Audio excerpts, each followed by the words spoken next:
My wife served me. Surprise! She handed over the divorce papers through her sister at our anniversary celebration. I replied, great timing. When I revealed that the papers were actually property deeds transferring everything to my name, her sister's smile vanished faster than her inheritance. I, 38, male, just went through the most surreal anniversary party of my life. My wife Natalie, 36, and her sister Bethany, 34, tried to publicly embarrass me, but it backfired spectacularly. Quick backstory: Natalie and I have been married for 12 years. We chose not to have kids, or so I thought. We agreed on that. Her sister Bethany has always been strangely involved in our marriage. She's single, bitter about it, and constantly filling Natalie's head with negative ideas about men and marriage. About 6 months ago, I started to notice changes. Natalie became secretive with her phone, started having girls' nights 3 times a week, and moved money from our savings to her personal account. Not large sums, just $500 here, $700 there. When I questioned her about it, she said she was investing in herself with some online courses. Whatever. It was her money too, right?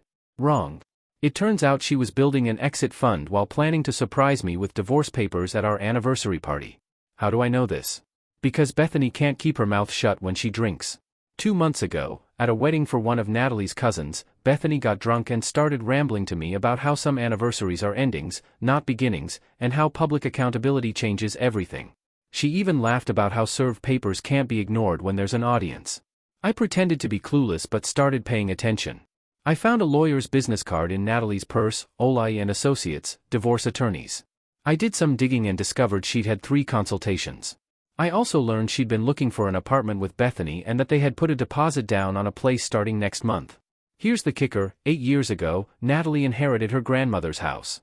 It was in terrible condition, basically worthless. I spent 5 years and about $80,000 of my own inheritance fixing it up: new roof, new plumbing, complete kitchen remodel, the works.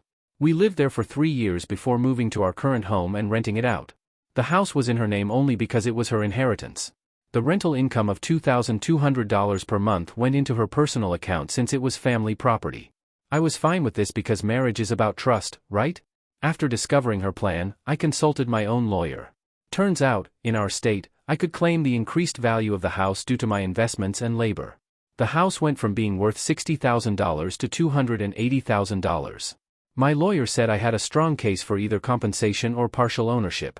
But instead of fighting that battle, I proposed something different to Natalie 2 weeks before our anniversary.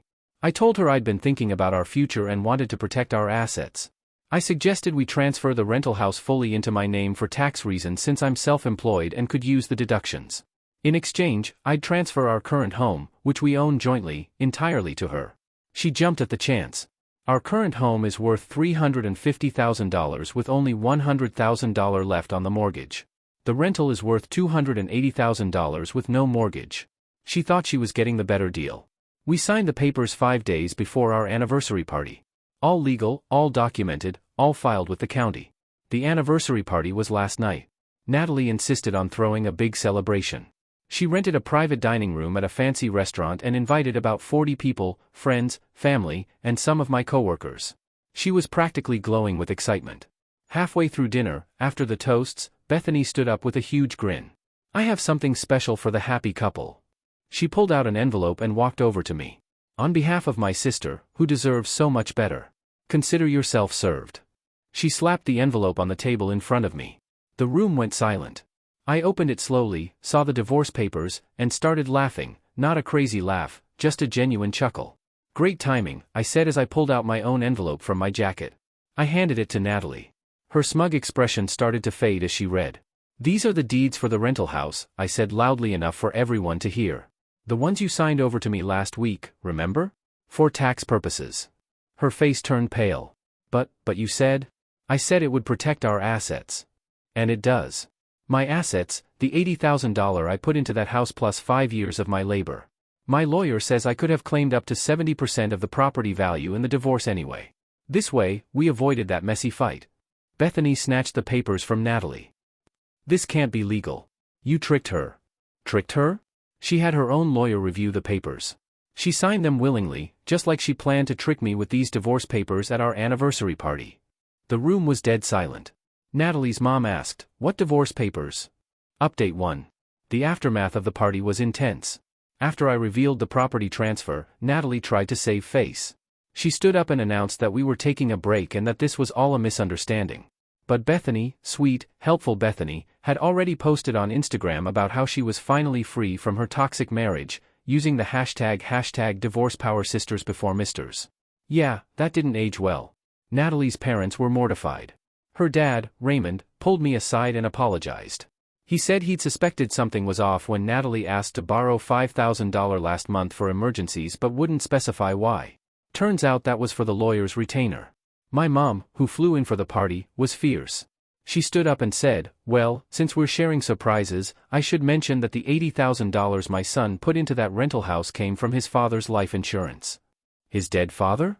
Natalie, you knew this was his way of honoring his dad's memory, and you were going to ambush him with divorce papers at a party we paid for.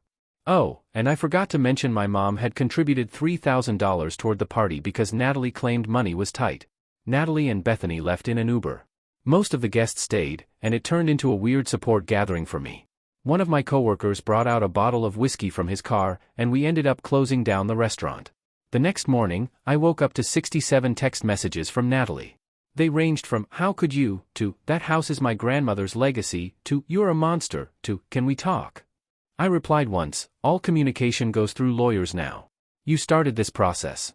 I'm just following through." Bethany began a campaign to paint me as an abuser who financially manipulated her sister. She called my workplace, claiming I was dangerous and should be fired. My boss, who was at the party, told her that if she called again, he'd report her for harassment. Then Natalie showed up at my office with her lawyer, demanding an emergency meeting. My lawyer was available by video call, and we had an impromptu conference in my break room. Her lawyer, Holloway, tried to argue that the property transfer was signed under false pretenses. My lawyer pulled out the email chain where Natalie's previous lawyer, before Holloway, had reviewed and approved the transfer. She'd literally written, "This seems advantageous for my client." Holloway then tried a different angle. My client was not in a sound mental state when signing. My lawyer, was she in a sound mental state when planning to serve divorce papers at an anniversary party? We have Instagram posts from her sister dated 2 weeks ago talking about the big reveal coming. Your client planned this ambush. Mine simply protected his assets legally. Natalie started crying. That house means everything to me. It's all I have left of my grandmother. I finally spoke up. You haven't visited your grandmother's grave in 3 years. You wanted to sell the house before I fixed it up. You called it a money pit and a burden. I have texts proving all of this. Holloway asked what I wanted. I said I wanted the divorce she initiated, a clean break, and for her to stop claiming I tricked her when she was the one planning the ambush. What about the house she lives in now? Holloway asked. That's hers, free and clear in the transfer. She gets a $350,000 house with only $100,000 owed. I get a $280,000 rental property with no mortgage, but tenants I have to manage. Seems fair to me. Update 2. Things got uglier before they improved. Natalie and Bethany decided to escalate. They started telling everyone I'd been planning this for months, that I'd manipulated a loving wife into signing over her inheritance. They conveniently left out the whole serving divorce papers at the anniversary party detail. Some people believed them, and I lost a few mutual friends who said, even if Natalie was wrong, what you did was cold. I'm fine with that. The friends who were at the party saw what really happened. Then Bethany made a blunder. She went to the tenants at the rental house and told them they needed to start paying rent to Natalie because the transfer was fraudulent and would be reversed. She shared a sob story about how I stole the house. The tenants, an older couple named Dorothy and Eugene, called me confused. I explained the situation and sent them the official deed transfer. They were appalled at Bethany's behavior and agreed to sign an affidavit about what she'd said. My lawyer sent Bethany a cease and desist letter. She violated it within 24 hours by showing up at the rental house again, this time with Natalie, trying to change the locks. Dorothy called the cops. Natalie and Bethany were charged with attempted breaking and entering and criminal trespass. The arrest was a wake-up call for Natalie's parents. Raymond called me and said, "I'm starting to see why you protected yourself. Beth has always been a bad influence, but I didn't realize how deep this went." He told me something interesting. Beth has been living off her parents for 2 years since her own divorce. Her ex-husband apparently left her because she was having an affair with her personal trainer. She got nothing in the divorce because of an ironclad prenup. Now she projects her hatred of her ex onto every man, especially me. Meanwhile, I hired a property management company to handle the rental. I didn't want to give Natalie or Bethany any excuse to show up there again. The management company did an inspection and found $3,000 worth of damage to the garage door and fence. Apparently, Bethany tried to break in through the back after the police left. Security footage confirmed it. I added destruction of property to the charges. Bethany was now facing actual jail time. Natalie's lawyer contacted mine. They wanted to negotiate. The criminal charges were ruining Bethany's life and devastating Natalie's mental health. My terms were simple: 1. Proceed with the divorce as filed. 2. No claims on the rental property. 3. Natalie keeps the houses transferred. 4. No alimony either way. 5. Bethany pays for the property damage. 6. Both stay away from me and the rental property. 7. A written admission that the property transfer was legal and willing to officiate. They tried to negotiate, but I held firm. I had all the leverage. Final update. It's done. Natalie signed the agreement. The divorce was finalized yesterday, uncontested, clean break. She kept trying to make eye contact in court, but I just focused on my lawyer's notepad the whole time. Bethany pleaded guilty to criminal mischief and trespassing. She got 6 months probation and had to pay $3,000 in restitution for the property damage. She also has a restraining order preventing her from coming within 500 feet of me or the rental property. The best part? Natalie's parents were so disgusted by their daughter's behavior that they changed their will. Raymond told me this not to hurt Natalie but because he wanted me to know they were making things right. Apparently, Bethany was supposed to inherit a significant portion of their estate. Now she gets nothing. Natalie's inheritance was reduced too, with the difference going to charity. You were a good son-in-law, Raymond said. I'm sorry my daughters couldn't see that. Natalie tried one last manipulation. She sent me a letter through her lawyer, not a legal document, just a letter. She wrote about how we'd fallen in love, our early years, how she still loved me but felt trapped by expectations. She said Bethany had convinced her that I was holding her back, that she deserved more, and that the anniversary ambush would be empowering. She admitted she'd been planning it for 8 months. 8 months of lying to my face every day while plotting to humiliate me in front of everyone I knew, and she expected sympathy. I didn't respond. The rental house is doing well. I raised the rent by $200, still below market rate, and the tenants were happy to pay it because they love the place. That's $2,400 a month in income from a property that's fully paid off. My financial advisor says I can retire 5 years earlier now. I found out through mutual friends that Natalie is struggling. The house she got has a $100,000 mortgage she can't really afford on her salary alone. She'd been counting on alimony and half the rental income. Her parents are helping temporarily but have made it clear it won't last. Bethany moved back in with her parents after violating her lease agreement, something about noise complaints and threatening neighbors. She's 34, unemployed, and now has a criminal record. Her Instagram is private now, but I've heard she's been ranting about the corrupt legal system and how men always win. Last week, I got a text from an unknown number. It was Natalie using a friend's phone. I know you won't respond, but I need you to know losing you was the biggest mistake of my life. Bethany poisoned everything good we had. I'm in therapy now, working on why I let her influence me. I'm sorry.